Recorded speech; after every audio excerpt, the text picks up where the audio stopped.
Hello, my name is Randolph Love. I'm a licensed and bonded public adjuster in the state of Florida. I'm also a knowledgeable insurance appraiser and the host of the Entreprenudist podcast, a place to hear real entrepreneurs and business owners bear it all. Today, I'm going to be talking to you about the 6 characteristics of an insurance contract. 6 characteristics of an insurance contract. And for those of you that don't know, an insurance contract is an insurance policy. Okay, so one of the characteristics is it is a personal contract. What does that mean? That means it insures the person, not the item. It insures the person's financial interest in the item, not the item itself. So that's why when someone sells a car to someone, that new person has to get their own insurance. When someone sells a home to someone, that new person has to get their own insurance. When someone says my home is insured, or they say my car is insured, what they're really saying is my financial interest in that home is insured. My financial interest in that car is insured. Second characteristic is an insurance contract is a contract of adhesion. What does that mean? That means one party writes it down, they makes the term, and the other person either says yes or no. They either accept or decline the terms of that contract. There's no negotiation. So on the front end, of course, the insurance carrier has the benefit because they're the ones that are writing this down and they're saying yes or no. On the back end, let's say something comes up and there's a dispute of ambiguity, meaning that basically there's a term or a phrase in here that it could go multiple ways. If that happens and it should go to court, the court typically gives it in favor of the non-drafting party. And when you're dealing with an insurance contract or policy, the non-drafting party is the insured, the homeowner, the business owner. Third characteristic is it's a contract of utmost faith. What does that mean?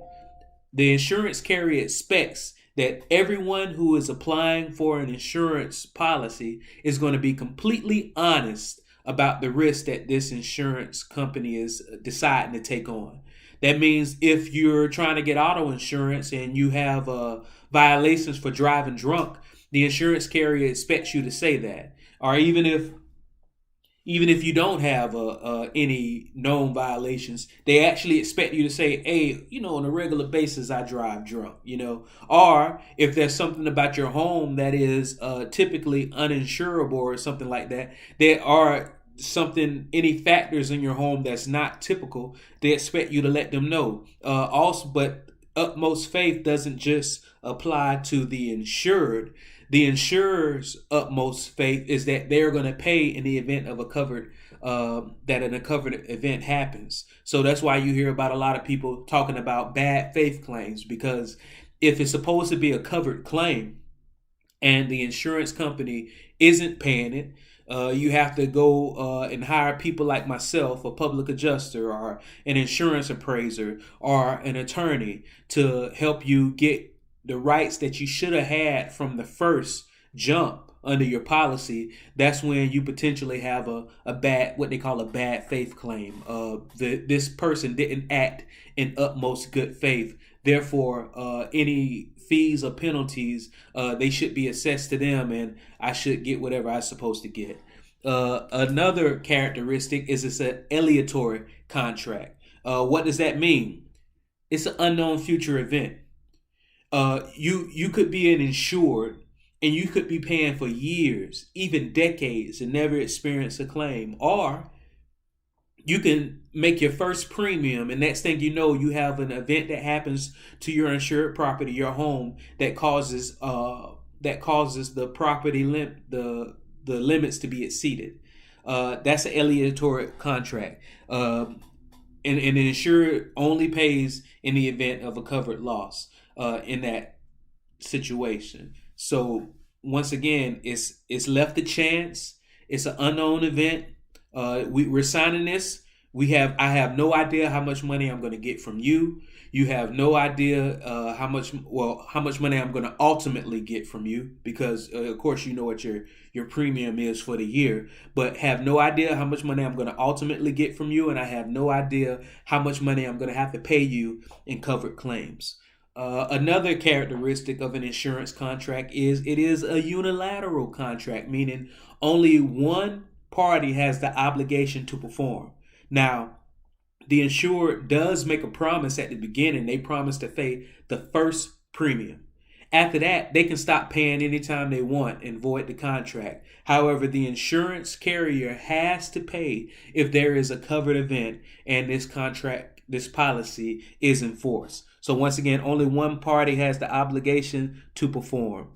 But most contracts are usually bilateral, meaning that one party has an obligation, this party has an obligation. For example, if you buy a car, then you agree to pay for whatever that person is asking you for, and that other person agrees to sign the title over to you. That's two parties agreeing to perform. The last characteristic is an insurance contract is a conditional contract. It means it only performs if certain conditions are met. And for public adjusters like myself, or someone who is planning to handle their own insurance claim, that means if you have a claim, before you have a claim, you need to be going into your policy and looking into duties after a loss. Duties after a loss basically says point by point what the insurance carrier expects you to do in order to allow them the opportunity to investigate your claim and pay you in a timely manner. If you do not do any of these conditions, an otherwise covered loss could be refused. All right. And another condition, of course, it has to be the insured property, and it has to be an insured covered event.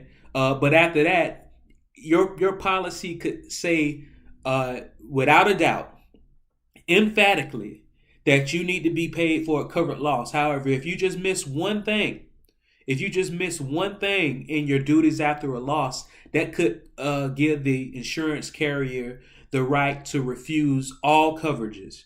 Now, there are some situations where even if certain duties aren't met, the carrier allows certain substantial compliance and you can proceed, but you don't want that. You want to do everything that you're supposed to do to where those conditions are met. You don't want to leave anything to chance. And that means reading your duty after a loss prior to an event, and/or hiring a professional that can read that after the fact and apply all of those conditions and make sure you're taken care of. Once again, my name is Randolph Love III, licensed and bonded public adjuster in the state of Florida, insurance appraiser, and host of the Entreprenudist podcast, a place to hear real entrepreneurs and business owners bear it all. Let me know if you have any questions, if you need to add anything to this. Did I miss anything? Let me know. Looking forward to help. Let me know any other topics you want me to talk about. Good talking.